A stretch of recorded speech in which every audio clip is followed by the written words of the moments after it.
Okay. Hey, Kim. Hey, what? Did you ever dance with the devil in pale moonlight? Thanks for adding that in. Well, I know your brother was upset that we didn't say it in our last episode. So I want to make sure that we put it in at the top today. Sure.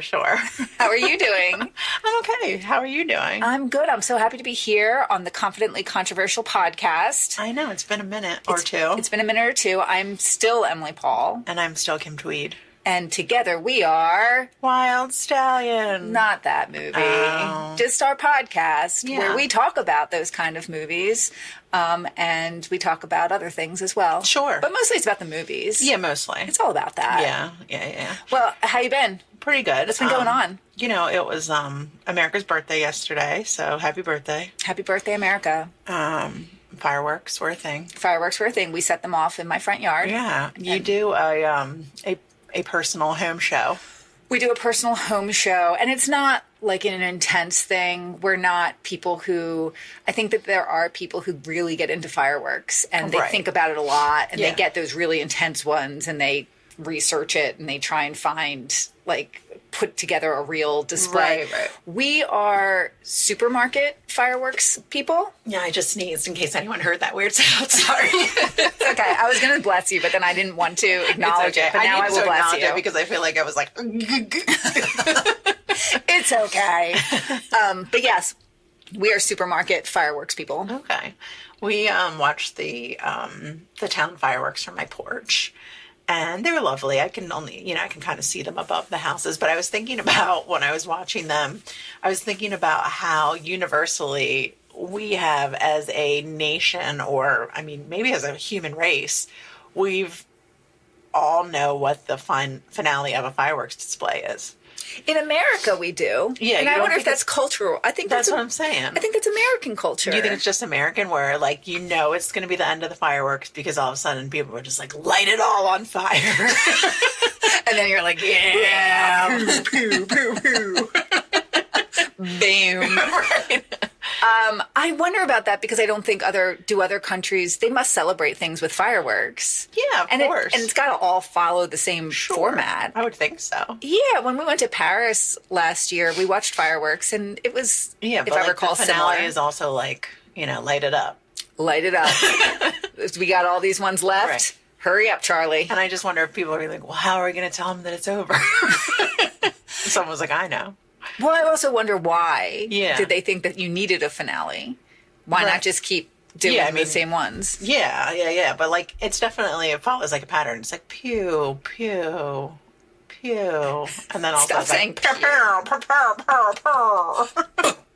Yeah, I love a firework. But I don't enjoy going to the fireworks. As listeners of this show would probably guess that I don't like going to the fireworks. Yeah. But I feel like, we're Jersey Shore kids, and I feel like, did you always go to the fireworks when you were a kid? Yeah, we went to the fireworks. Yeah. I thought about it yesterday. I thought about what a hero my mom was, because we would go to, like, the township fireworks every year, and, like, you'd have to park far away, and then, like, we'd have to get there super early because my mom liked a spot by the fence. Oh, really? Yeah, and then I thought about that, and I was like, oh, that makes sense to me, because at least one of your sides, there's nobody on it. Yeah. You know what I mean? So, like... We would go to the same fireworks, those township ones, but then we also would sometimes go to the ones here in Wildwood because my grandma lived here. Yeah. So then we would have, like, a barbecue at her house and then walk up the street to the ones on the beach. So I don't feel like we ever had a traditional, like, we always go to this thing. Right. But we would go to fireworks. One year we went... I think I've told you before, where we sat up on a sign and we watched all the fireworks. Like a billboard. We sat up on a billboard, which was very cool. We got ice cream and we sat up there, and it was very, very neat. Yeah. But my kids, I've only taken them to fireworks, like a fireworks display for 4th of July one time. Okay. And all the other things we've done have just been the home fireworks things. Just because it wasn't, I don't know. Yeah. It just wasn't a thing when my kids were really little, and then, like, COVID happened, so then it really wasn't a thing. And then I think it's more fun this way. And they like it. I mean, they have so much fun and they get into it. And all, like, the stupid fireworks have names. Well, we were talking about this too a little bit earlier. Like, when we were kids, fireworks were illegal in New Jersey. They were. So I feel like that's a very taboo thing for me. I'm just like, oh, it's so bad. Well, that's why people would go to, remember, south of the border? Yeah. And I feel like my uncles, when I was a kid, like my uncles would go and they would always have fun things. And so if we went to my grandma's house, they would have like rogue fireworks. Yeah. Definitely. Like there was a time where you couldn't get them everywhere, and like it was illegal. It was dirty, dangerous. It was. We were making bathtub fireworks in New Jersey, and that's why I think you get that like 4th of July stigma. Like somebody's gonna lose their fingers. Right. Well, as I told you, I definitely feel like buying them in the store. I'm like, someone's going to let me buy these? Yeah, like, I'm allowed? Right. Are you sure? Right. They do ask your birthday. They do. They do when you're checking out. But I could just make something up. But I even noticed, like, at Easter time, they had, like, these little, like, egg bomb fireworks and stuff like that. Like, I don't know. I just feel like they're becoming more and more, like, universal. Maybe. I don't know. We don't need fireworks all the time, people. I don't need fireworks all the time. Just special occasions and Disney World. Yeah, those things. Right. Those things. Yeah. So what else is new? What have you been thinking about recently? I've been thinking about, well, I made notes, but let me see what I have to say about them. Oh, I was thinking about last night, and I don't know if this is going to make any sense, but we were watching Beetlejuice. Sure. And good one. It's a good movie. I like it. But I was also thinking about going into it, like, and you've kind of been into this recently, like this big summer blockbuster or like a movie that is like a big movie now. Yes. And I feel like there's such a differentiation now between like you sit down to watch a movie called Beetlejuice. Sure. Yes, you do, as you did last night. As I did. No, but you sit down to watch a movie like that and you know that the level of quality is going to be like something different. Yes. And I feel like because there's so much content now, there's so many movies, and now we've kind of accepted that there's these movies that you're like, okay, this one's going to be fine. And this one's going to be poop. And this one's going to be terrible, but this one is going to live on a level that is totally different. Yes. And high quality, and everything about it is going to be amped up, and it's exciting. Because they put money, you can tell when the studios put money into something, and they get the machine going. Like and I like that. I like the machine. I like the hype. I like where you have all these product endorsements and everyone's talking about it, and it's exciting. I told you I crave that right now because it's, and I feel like it is something that has to do with summer. And there was always a summer blockbuster that you went to. So this year, my chosen summer blockbuster is the new Superman movie. I've decided to get into it. Okay. My family is not coming with me. I'm trying to get them excited about it. I don't think America's coming with you. I just don't feel like it's getting like the hype. But it's going to be, I think it's going to be good. Okay.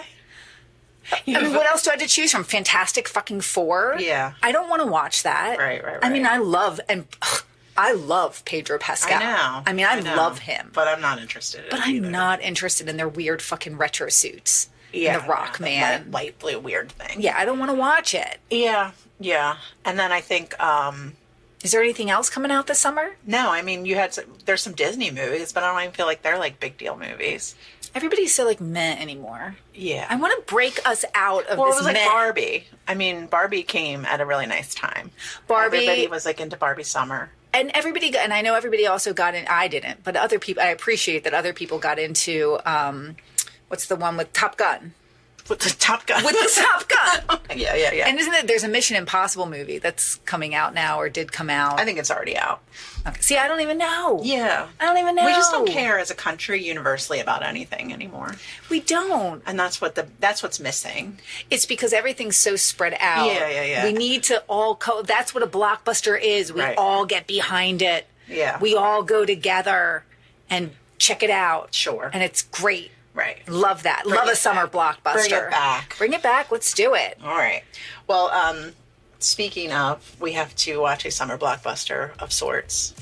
Your choice. My choice. This is my movie. I'm really excited about it too. All right. Let's hear it. Let's talk about it. Okay. So every week on the podcast, one of us picks a movie. The other one doesn't know what it is. This week, because we take turns, it's Emily Paul's pick. It is my pick. And it's been a couple weeks since we've done this, so I've had a little bit of time to think about it. However, this movie is the first one that I am doing that was a request from someone. Oh, okay. So this movie was requested to us. Okay. Last week. The reason why we did not do a podcast is because I went on a family vacation. Yes. And my entire family was there. My sister, my brother, their families, so like all my nieces, everybody else, all of them. Right. Huge fans of the podcast. Sure, of course. And my one niece has been pressuring me to do this movie from the very beginning of our podcast. Okay. And she's very much like, if you do this movie, I need you to do this movie. I can't wait to listen. I only listen when I know the movies, and this is the movie I want to hear, and I want to hear you guys talk about. Which niece? My youngest, not my youngest niece, my youngest of the older three, Miss Abigail Page Hirschfield. Fantastic. Yes, shouting out Abby. Hey, Abby. So this is Abby's pick that she really wanted. This is a movie from 1987. Okay. And it was directed by a guy named William Deere, and it was his first feature-length movie. This wasn't his first feature-length movie. This was his second. His first one was something called Time Rider: The Adventures of Lyle Swan. Time Rider? Time Rider. Okay. This movie, I will say, the research for this movie took me in a lot of different directions. Okay. Which I love, because I feel like when I first, and one of the reasons why I had been holding off on doing this movie, because I felt sometimes, when you go to research something, you're like, there's not a lot there. Yeah. And I felt like that was going to be the case for this. But it just took me in a lot of different directions, which I enjoyed. Okay, sure. So yes. So this is his second feature-length movie after Time Rider: The Adventures of Lyle Swan, which was funny to me because it's a movie about a cross-country dirt bike racer in the 80s who's mistakenly sent back in time to 1877. Yes. But the funny thing about this is that 1877? Yes. Ugh. I wonder if he has his bike with him. Sure. I kind of want to watch it. Yeah. But the film was scored, produced, and by none other than Mike Nesmith from the Monkees. High quality. Yes, high quality. He wore a hat because he was different than the rest of them. He was a little different. Sure. Kind of Blake Shelton-y. Mike Nesmith? Yes, I think so.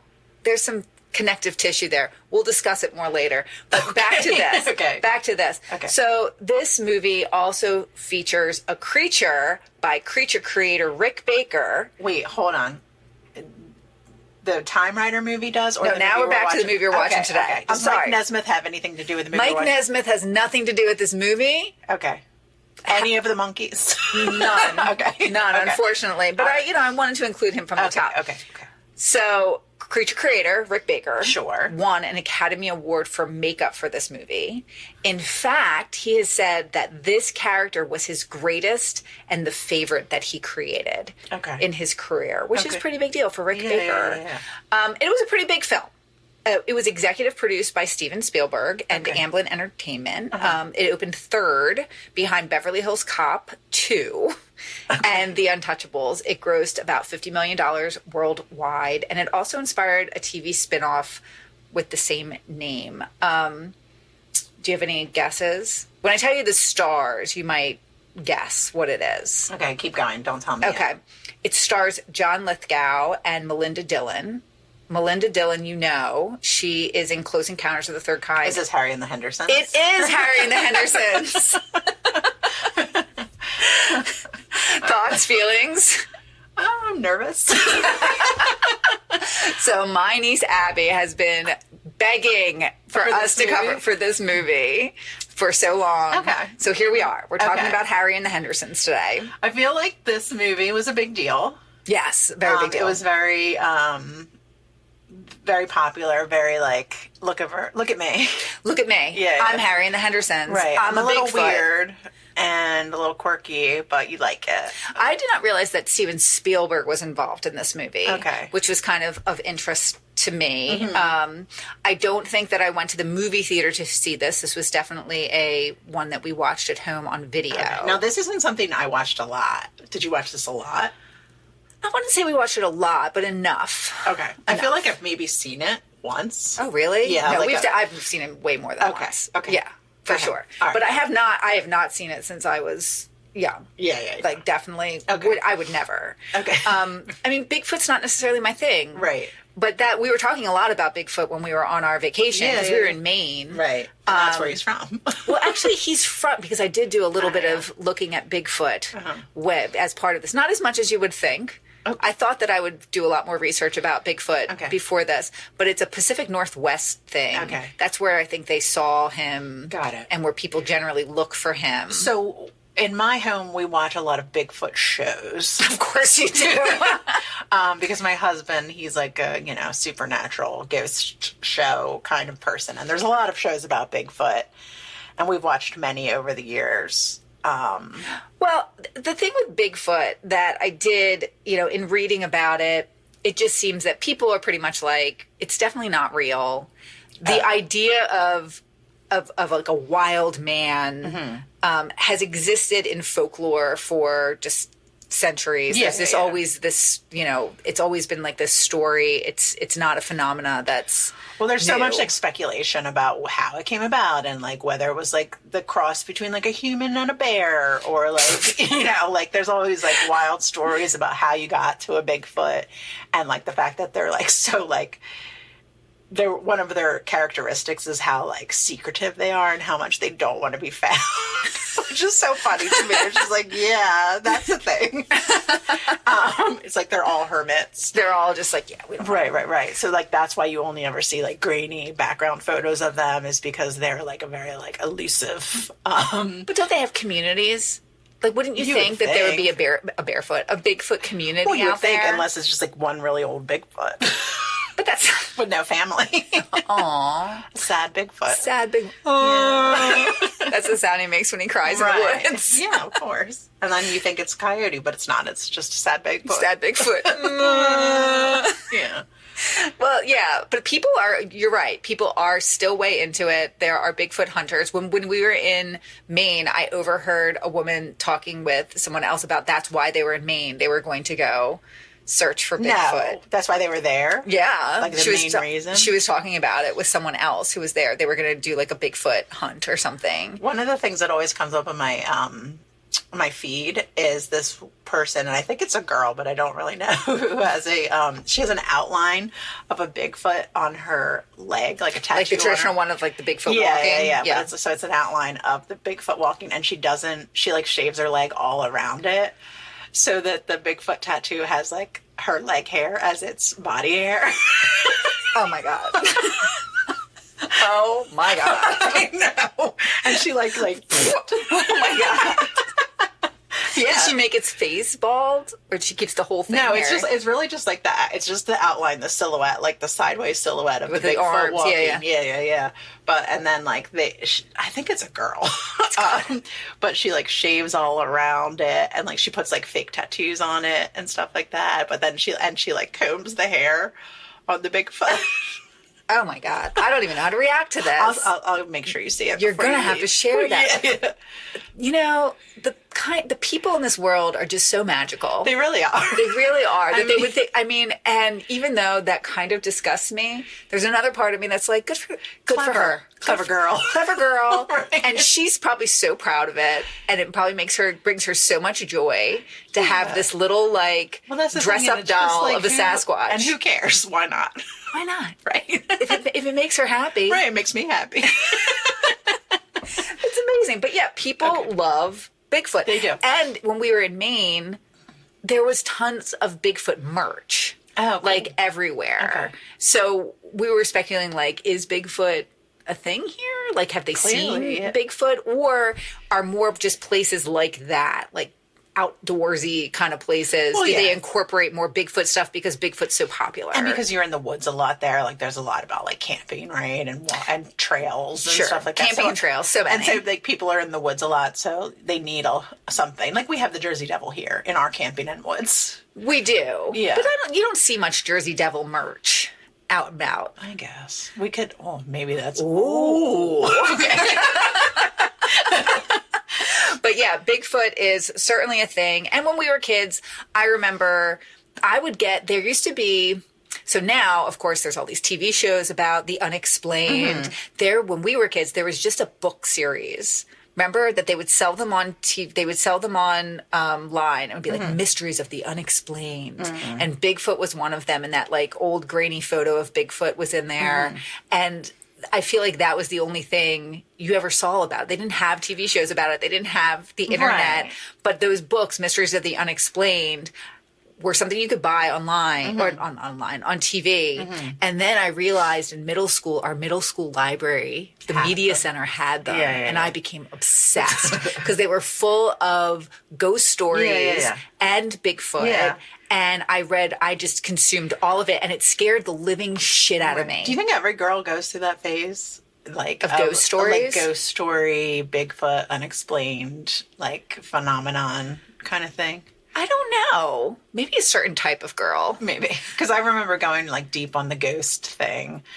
And like there's a store by us that is supposedly haunted. Oh, yes. And Winterwood. And I remember there was an article, and I like took the article in for show and tell. And like I remember reading it over and over again. Like I remember the ghost would move like keys from like the piano to the counter or something. Did it give you such anxiety though? It did, but at the same time, it was just like it opened up like a whole new door. I feel like at the same time, it was also just like at that age, it was like this whole new like, oh, I don't know ever. Like, I don't know. There's more out there. Right. My parents didn't tell me anything about this. We never spoke of ghosts before. Well, the ghost stories that were in that mystery set, like, it wasn't just the ghost stories, but there were also stories like about, there's one story about a little girl who could see the future, and she told the Pope, like she saw like images of things, and she told the Pope, and the Pope wouldn't tell anyone because he was like, I can't share what the future is. So like there was that, and there was, I remember Nostradamus was like a huge thing. Nostradamus scared, I was convinced I was going to die at a very young age. And, but Bigfoot never was a thing that I was that intrigued with. But like, think about too, it was like Bigfoot and then the Loch Ness Monster. Oh yeah. Remember like there was a Nessie, a phase where that was a thing. Well, because also you had all the tabloids and like that boy and all the tabloids talked about Bigfoot and Loch Ness Monster and everything else. And those were like the internet of our time. And they were very big, like with, they like had a lot about aliens too. They did. And then like, I mean, Elvis and aliens. Elvis, aliens, Bigfoot. Right. Nessie. Elizabeth Taylor. Yes, all of those things. Yes. My granddad loved them. He would buy them. Oh, really? And whenever we would go to my grandparents' house, we would that's what we would read. We would get all of the National Enquirers and like those ones. That's like, awesome. Because there was like the National Enquirer ones, which were like tabloid fodder, celebrity, but then there was ones that were like conspiracy. Right. And they were like it was like, newspaper. Yeah. I remember that was like the best thing about the grocery store. Oh, yeah. Was like fully the whole grocery store like checkout was all of these tabloid papers, and it was always very much like it's always weight focused. Yes. Delta Burke. Like, yes. that poor woman. I know. She lost a pound or gained a pound, and it was on the cover. Kirstie Alley too. Yeah, seriously. They wrecked that woman. I mean, there was a time period where like if you went outside in anything less, you were on the cover of a tabloid, and they were talking about how dumpy you looked. Yeah, but you know who else is from those tabloids and why they're famous? Our dear president, Donald Trump. Okay, I don't want to talk about that. I know, but that's the thing. Like these papers that we're talking about, that's what they were. Like they were all of this stuff. But I feel like your parents were probably like mine and would never buy them. Oh no, never. But my grandparents, nice, grandma and granddad, they had them, and we loved it. They were awesome. Okay. But anyway, sorry. Go back to that. We're gonna go back to this movie. But sorry, Abby. Abby, we had to talk about it. It's okay. Look up who Delta Burke is. That's right. Look up Kirstie Alley. Right. You should know these things. Okay, so talked about this movie, but there was actually a lot of criticism about this movie, and it really centered around the director, William Deere. People saying he kind of stole Spielberg's style for this, and he was like maybe a little too influenced by Spielberg in this. Gene Siskel and Roger Ebert, of course, they reviewed it negatively. Sure. Siskel called it a very manipulative movie that anyone who's seen E.T. has seen before. Yeah. Right? It gives me E.T. feelings. Yeah. And I think like part of me thinks that it might be one of those movies that was a little sad, and I didn't want to watch it because it was a little sad. It is a little sad. Yeah. Yeah, I get it. The script was originally conceived as a sitcom in the vein of the Munsters or the Addams Family, with Harry living with the Hendersons as like a big dumb cousin and getting into conflicts hiding from neighbors. Well, I'd pay to watch that. Yeah. But so this all goes back to, you had this William Deere guy, that first movie he made, Time Rider? Or whatever. I'm going to tell you, that movie did terribly. It tanked. Yeah, I know. But you didn't after that, he was kind of looking for another project, and he had this conversation with someone who had written this script in the past, and was like, kind of went back to him and said, hey, what's up with that Bigfoot movie you have? And the guy, again, he had it. He was like, it's going to be a sitcom. But William Deere was like, well, let me take it. We're going to make it into a movie. And he went to Rick Baker before it was anything and asked him to do a design for Harry. And Baker initially was like, no, I can't do it. I'm just too busy with other things. He got intrigued by it, and he designed Harry, and he did drawings. The original drawing of Harry is actually in the movie. They show that there's a hand drawing of Harry, and that's what Rick Baker did the first time he did it. And he just kind of loved this character so much.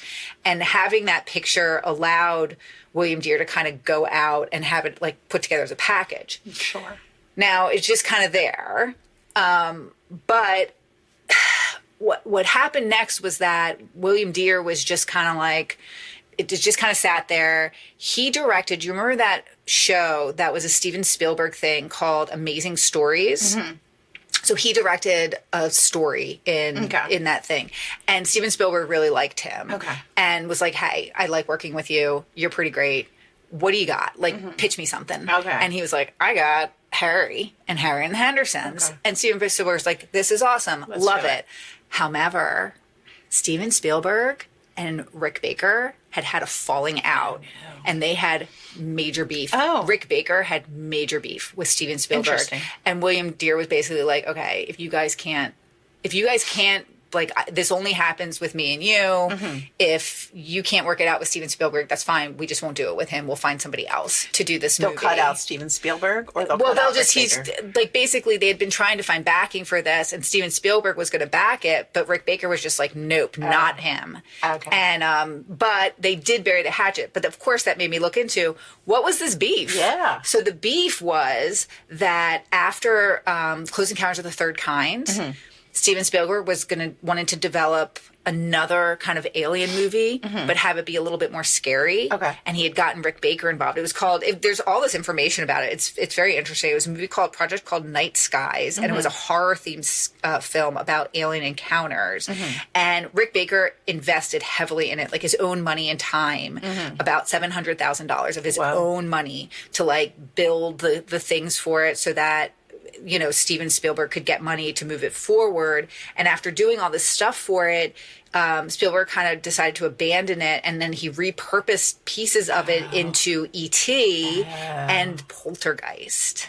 But he walked away from the project with Rick Baker, and Rick Baker was like, what the fuck, man? Oh, and Gremlins. There's like pieces of it that were put into Gremlins. But he had put his own money into it, and then Steven Spielberg abandoned it. But they did bury the hatchet. And they were able to like work through, and now we have Harry and the Hendersons.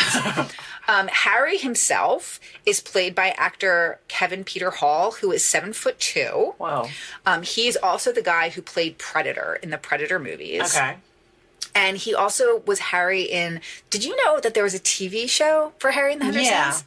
I had no recollection of it. And actually, when I saw it came up when I was doing my research, I thought that it was one of those like weird like AI generated memories that wasn't real, but they had created it. And I was like, I have no memory of this being a thing. And there were like 72 episodes of it. It ran for a couple of years. Yeah, I vaguely remember it.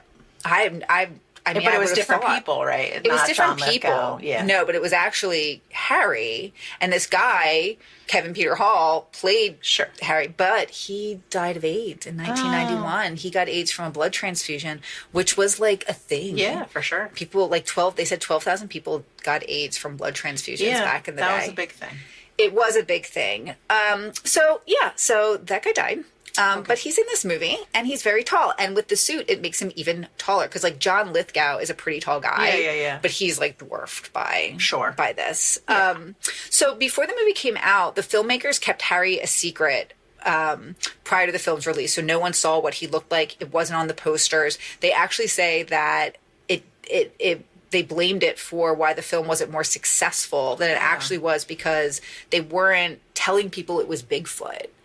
They were just kind of like... Yeah. But when it was released over in England, they called it Bigfoot and the Hendersons. Okay. And then people liked it a little bit more. But they reverted back to Harry after. What's funny, I think, too, like, I really don't feel like we watch this movie much, but my dad's name was Harry. Okay. So I feel like there was some allure there with it for us. Like, yeah, that movie's about my dad. Well, according to Rick Baker, he based the design of Harry off of... My dad? Yes. Oh, what? Off of Harry Tweed. Yay! Off of orangutans. Particularly Harry's beard. Yeah. He does have an orangutan face. He does. And according to, apparently this is a thing, cryptozoologists. Sure, of course. Lauren Coleman, I guess cryptozoologists are people who look into Sasquatch. Well, they looked into all, like, Nessie. Paranormal creatures like, woods creatures or something like that. How do you get a degree in cryptozoology? I don't know. Yeah, but anyway, Lauren Coleman, who is a cryptozoologist, has said that some characters in the film are based to varying degrees on actual figures in the search for Sasquatch. Okay. So, which I guess that there are in that world. Yeah. It's a thing. It's a big thing. It's crazy to me. It's a really big thing. Can you imagine just, like, dedicating your life to something like that? No. Like, if all of a sudden you were just like, no, Emily, I'm going to go find Bigfoot, I would have to have, like, a sit down with you. The truth is out there. I was like, Kim, let's talk. I've gathered all these people together. First of all, you hate the woods. You'll surely die. Kim, do you really? This is not real. Right. What's going on? Yeah. I have therapy here. I have this, all of your friends and family are here to talk to you about this. So let's just stop right here. Sure. Bill Martin, who co-wrote the screenplay, he also wrote songs for Harry Nilsson in his album Harry, and he's actually pictured on the inside of it. And he actually says the character Harry in the film is named after Harry Nilsson. Okay. Not Harry Tweed. Not Harry Tweed. I'm so sorry about that one. Man. Oh, man. Yeah. So a couple other, I told you that Melinda Dillon, who is the mom in this, was also the mom in A Christmas Story. And they have a couple of, like, little Easter eggs about that in there, where at one part John Lithgow is carrying a Bigfoot foot lamp. Oh, okay. And then also, which is like the leg lamp thing. Sure. And then Ernie, who's the son, has the same glasses as Ralphie and gets the same BB gun as Ralphie in this as well. So those are my Harry and the Henderson facts. Well, I haven't seen this in, probably 30 years. So yeah, me too. 40 years. My niece has seen it more recently than I have. She watches it a lot. She really likes this movie. Like, this is the movie that I'm telling you, she's just like, we have to watch, you have to watch that one and talk about it. Well, we're going to do it now. We're going to go do it now. And we'll be back in a second to talk about it.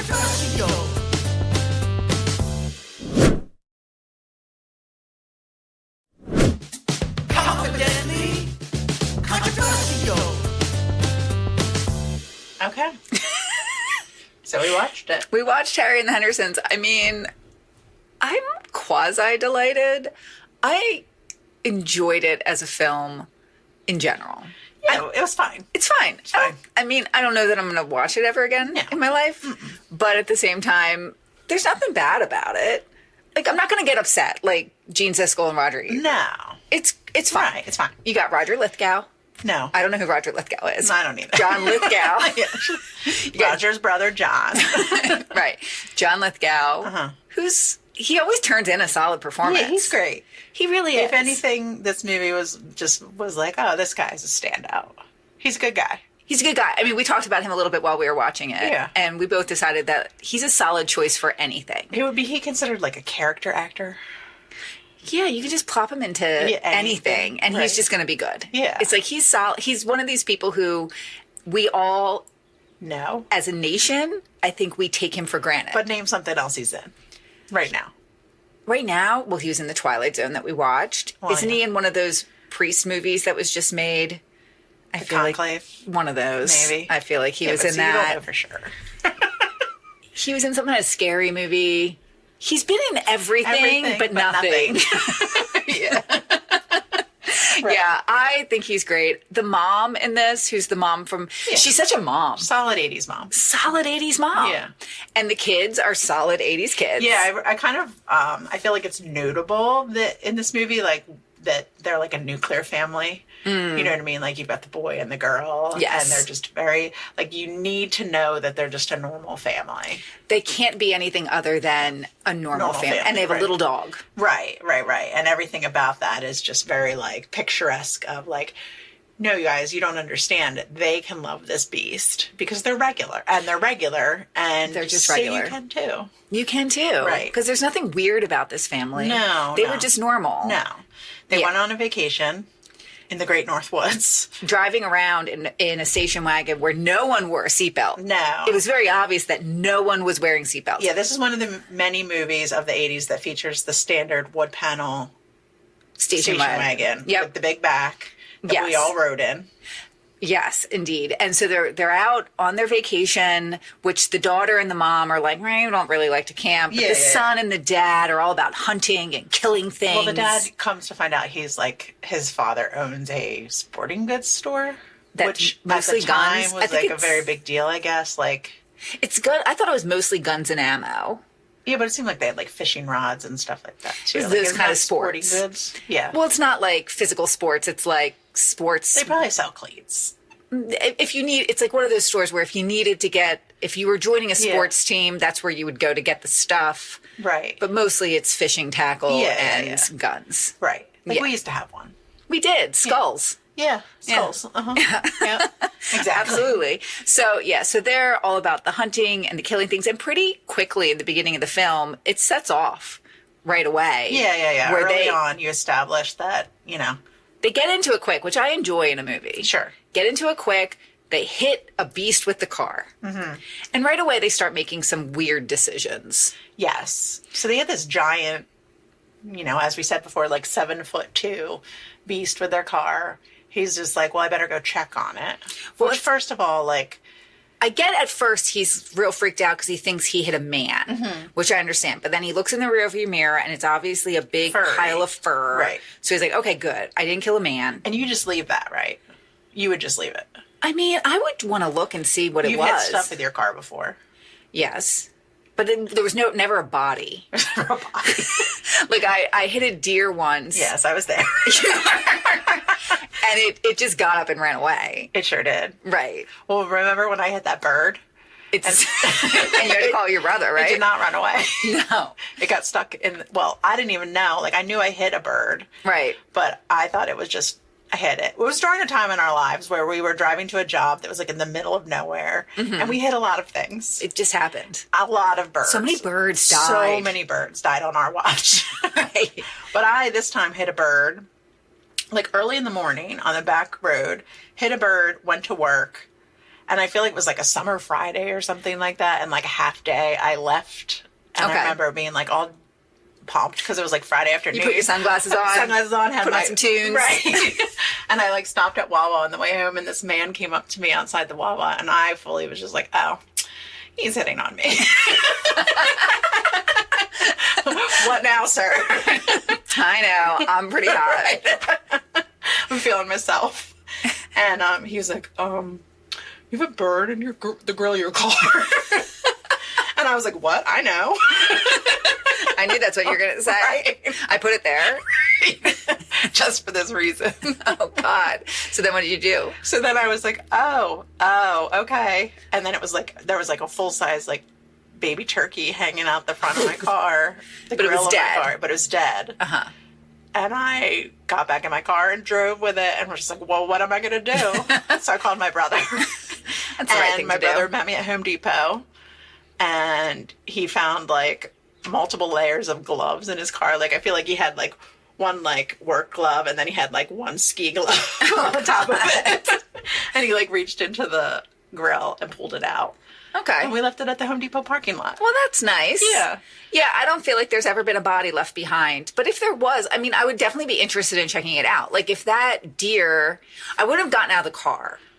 Yeah. But I feel like I would have rolled up to it a little bit and looked. But I would be afraid that it would come back to life. I think the only time I would stop it was if it was a dog. Yes, if it was a dog. Right. Like a raccoon, no. Possum, no. Squirrel, no. No. Even turtle, no. No. Sadly. No. But yeah, I do think that, especially if it was a big thing like that, I would be very worried. Like, it was a mountain lion. It was going to get me. Right. Like, there's no guarantee that it's dead. Right. Like, if it's a bear, I don't want to stick around to see that grizzly bear. But they do. They do.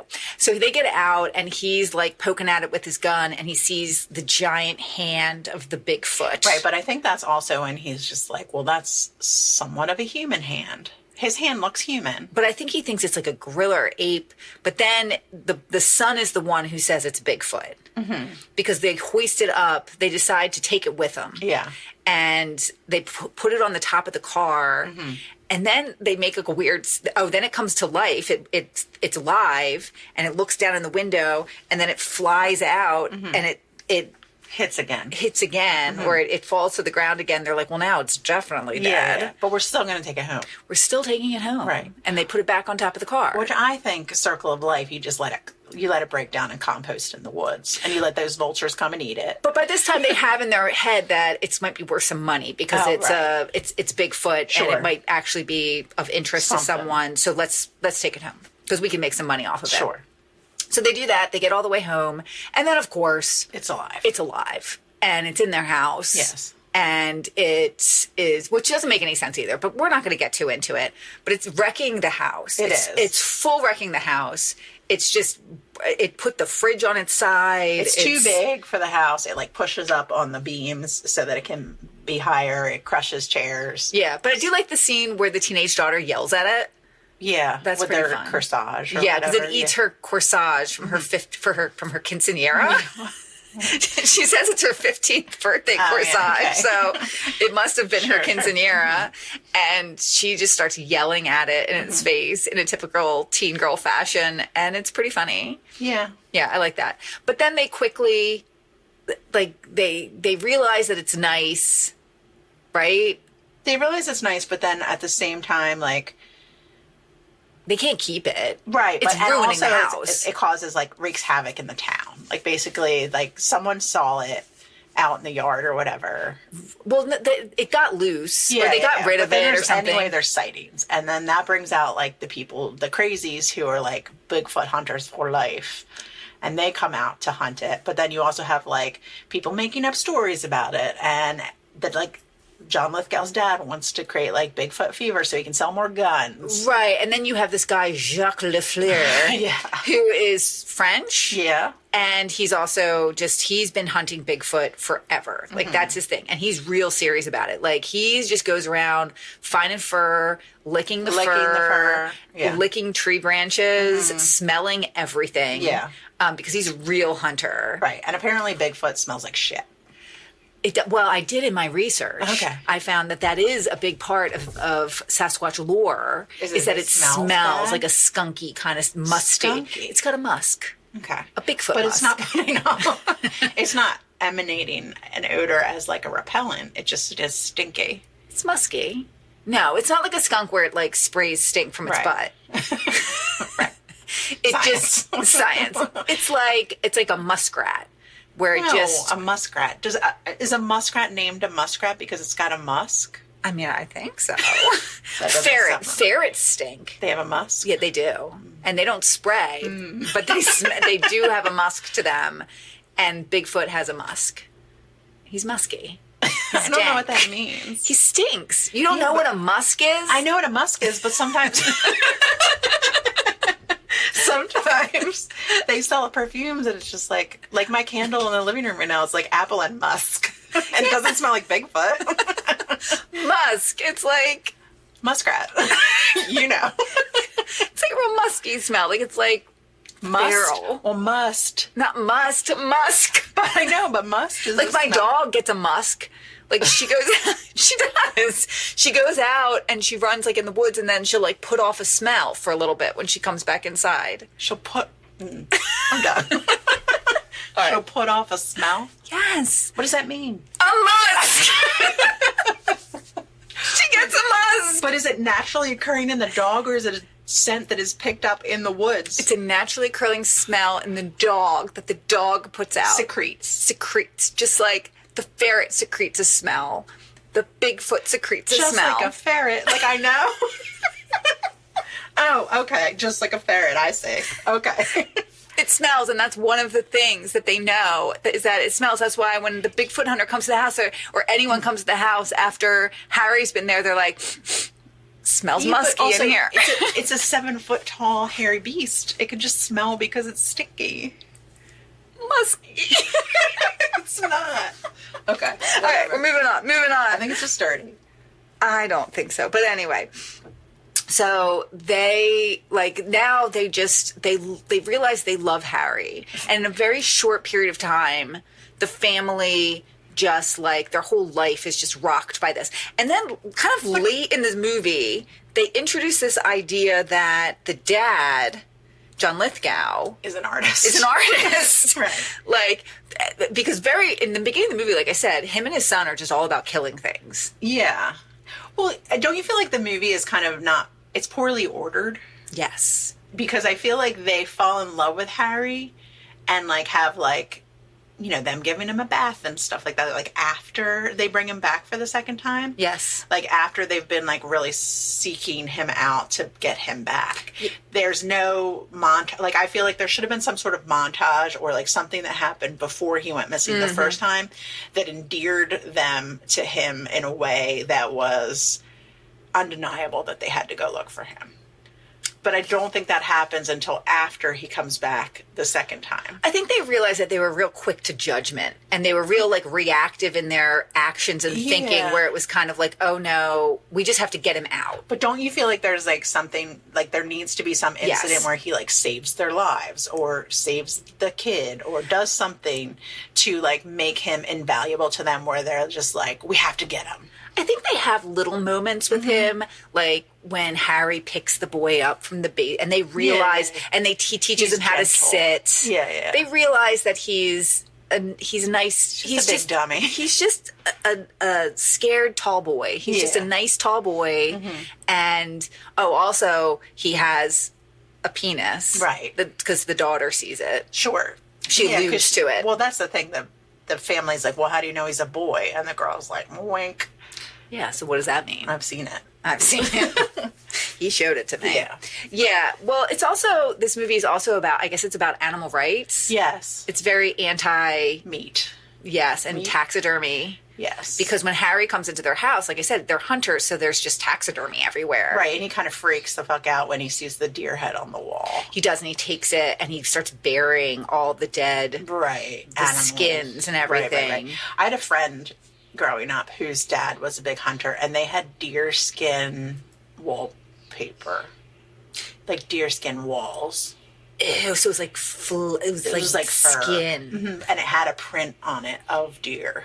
So it was they took the skin and they stretched it out. Yeah, so it was like, and I remember it too because it was like it was like dry, like it's like a horror movie. Slats, and then it was like one wall was all like furry, like deer skin, and then it had deer like printed on it, like deer families printed on it, like deer family tattoos all over the skin. Yeah.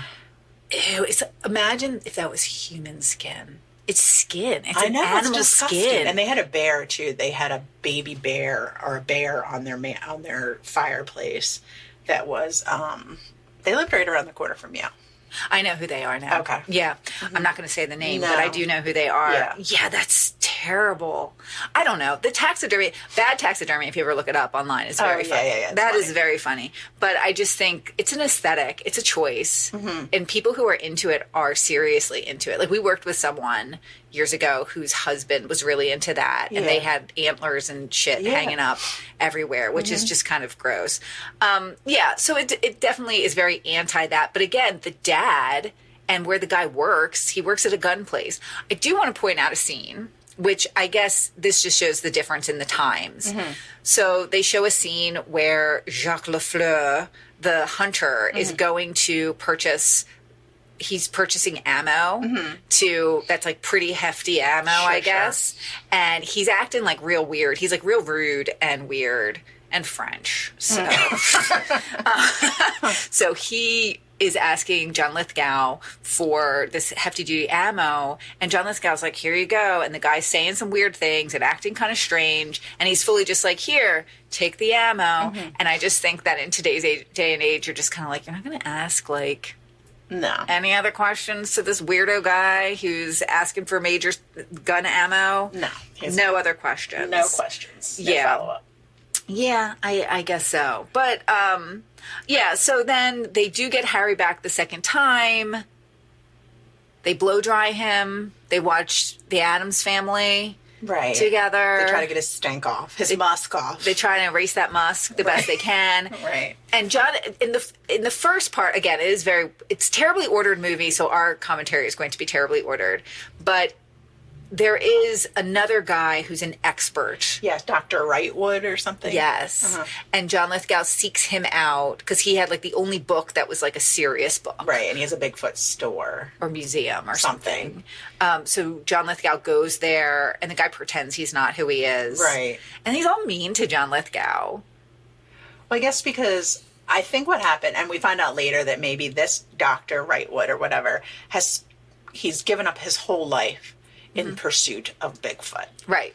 So he gets like harassed a lot because and kind of like run out of normal society because of this like obsession. He would love it. He'd be famous now. He'd have his own show on the History Channel. He probably does.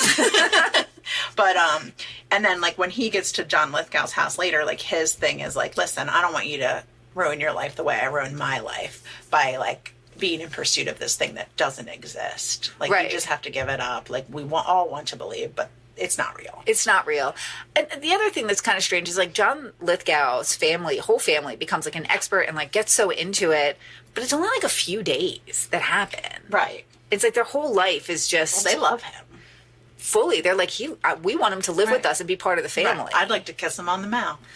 You know what I mean? Like they're like very like close, very close. They are looking into each other's eyes, very close to those big teeth. And I have to say, I mean, you want to talk about controversial take?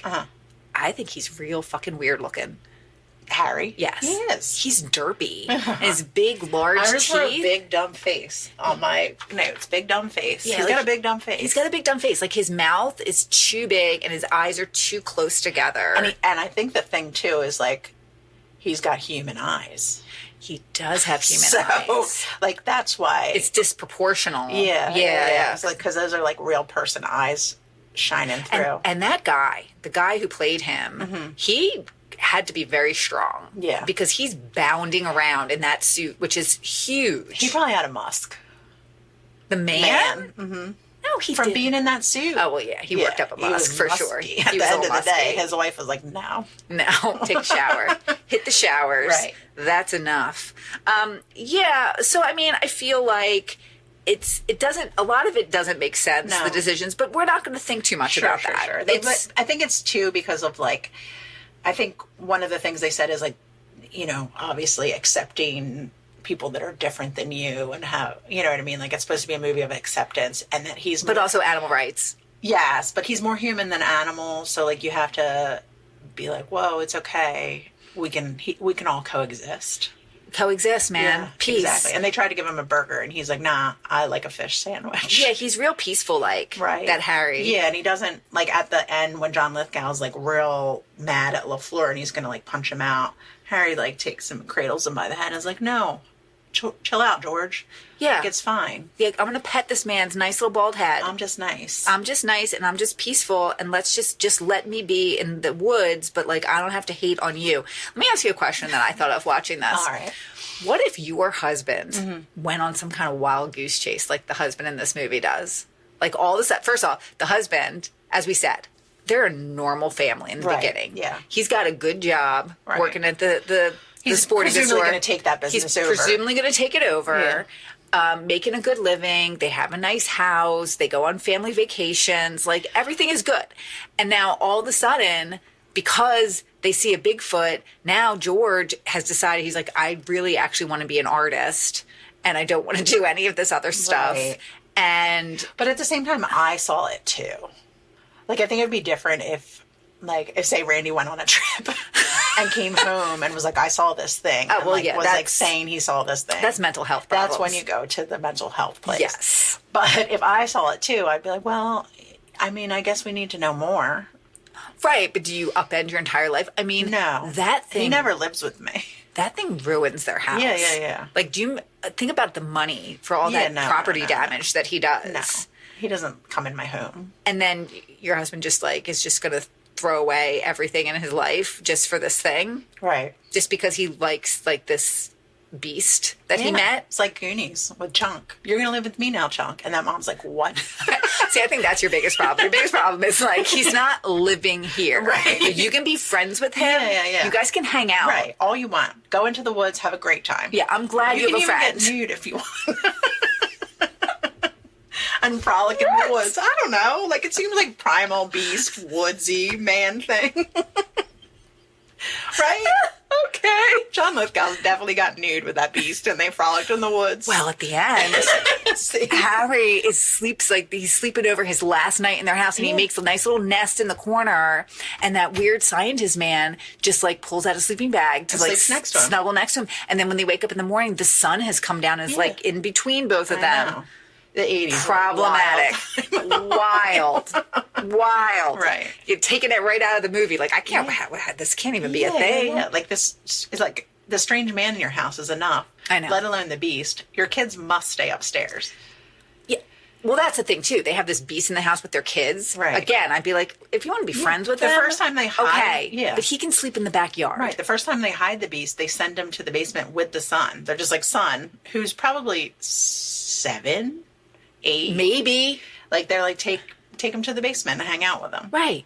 And there's like the stairs all collapse. Right. And they're like, yeah, it's fine. Sure. Yeah, there's no panic. You could recut this movie to make it a horror film very easily. Yeah, there's teeth alone. The teeth they're all like plant eater teeth. They're too. It's very hippopotamus like.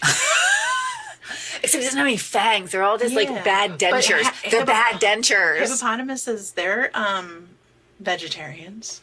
Yeah, they kill for sport. For spite and sport. They do. They just hate you. They do just hate you so much. I mean, this movie, it's fun. Yeah. It's fine. It's fun. It's, it is what it is. Oh, the end of it. When you see, that's the part I didn't remember if you remembered that part, but this was the thing I always remembered from the movie is at the very end where you see that there are other Sasquatch. I knew you didn't. That's why I didn't tell it. I didn't want to ruin it for you. It's kind of creepy. I remember always trying to look to see where they were, like, because I knew that they were going to come out. And this time I did kind of see where a couple of them were. They're like hiding behind the trees or whatever. And then there was a little baby squatch. Of course there was. It was so cute. Yeah, a little foot. So that just means Harry's not alone out there. No, he's not crying alone. He's got a family and a baby, maybe. Yeah, baby. Yeah, that means there are lady ones. Yeah. They all kind of look the same. They're all pretty hairy. Yeah. Yeah. So overall, Abby... Okay. Yeah. Okay. I feel like this is a genre of movie where there's like a thing. It's a boy and his dog. That's what that's what they call this genre. Okay. So that's why E.T. is also a boy and his dog. It's like, but in this case, it's like John Lithgow is the boy. Right. And Harry's the dog. I get it. But it's I get it. And he's got a musk. But that is the genre of it. Yeah. And it works. It's a formula. Sure. It works. But I can see why, Roger Ebert and everybody were like, it's pretty much just E.T. Yeah. And it's predictable. Yeah. It is. Mm-hmm. And it definitely isn't. I mean, E.T. is such an extraordinary film. Well, this isn't at that level. Yeah, it doesn't have that score and everything like that. It doesn't have that, like we talked about earlier, like high quality film. Yes, this is mid. Mid. Right. And also it's, E.T., you got a little boy. This, you got John Lithgow, who, again, we like you, John Lithgow. Yeah. But you're not as cute as Elliot. No. Okay. Well, there you go. And there it was. Did you do your connection? Did I do my connection? Of course. I did. Connection? I did. I actually did. Okay. So connect it up. All right. So we're going to start with John Lithgow, of course. Sure. He was in this movie called The Adventures of Buckaroo Banzai. Across the Eighth Dimension. Okay, yeah, sure. This movie is like, that movie is, you hear being brought up quite a bit. A young Jeff Goldblum is in it. Buckaroo Banzai? Yes, The Adventures of Buckaroo Banzai Across the Eighth Dimension. My husband and I watched this movie like a couple summers ago. Okay. It's crazy. Okay. Weird, terrible movie. Sure. But John Lithgow is in it. Okay. He's pretty young. And also in this movie is Christopher Lloyd. Oh, okay. Christopher Lloyd appeared in a movie called Interstate 60 in 2002 with Kurt Russell. Okay. So we got, well, there you go. We got some old guys together. Nice. Good for them. Some old white dudes all together. Great. Across the eighth dimension. Nice. Yes. So there you go. Good. Well, thanks, Abby. Thank you, Abby. Good choice. It had to come eventually. It had to happen eventually. And, you know, watching it with all the state parks, it definitely harkened back to our wonderful family vacation Where we saw Bigfoot. Where we did not see Bigfoot. Sad. Yes, Okay. maybe next time. All right. Well, what do I have to tell the folks at home? Folks, please continue to follow us, follow our podcast, listen to it, tell your friends about it. If you don't have any friends, maybe your family. Tell your Bigfoot. Tell your Bigfoot. Tell your stinkiest coworker. That's right. If you don't have a Bigfoot. Right. Tell that person to follow us and to like and subscribe or whatever it is that people do. People with a musk like our podcast. We've surveyed and we found the higher the musk, the higher the likability of our podcast. Yeah. Okay. Yeah. So do all that stuff. Tell your friends. And if you hit a Bigfoot with your car, you should keep driving. Even though that might be a little bit, controversial. But, oh no, I did it backwards. You messed it up. I always mess it up. You do it. Okay, I'm going to start again. All right. So, if you are a Bigfoot. Okay. Yes. And you're a little stinky sometimes, and people react to your smell quite a bit. Mm-hmm. I want you to be confident and just be like, this is who I am. This is my musk. This is my musk. Bottle it up, baby, because this is me. Right. You can sell this shit. You can sell this shit. But don't be controversial and let a Bigfoot live in your home. Yes. Even if you want to bottle that musk, put it in the garage. Yes. With the rest of the musky things. Rest of the musks. With the rest of the musks. Like your muskrats. All right, guys. Thank you for listening, and we'll see you next week. Controversial. Confidently. Controversial.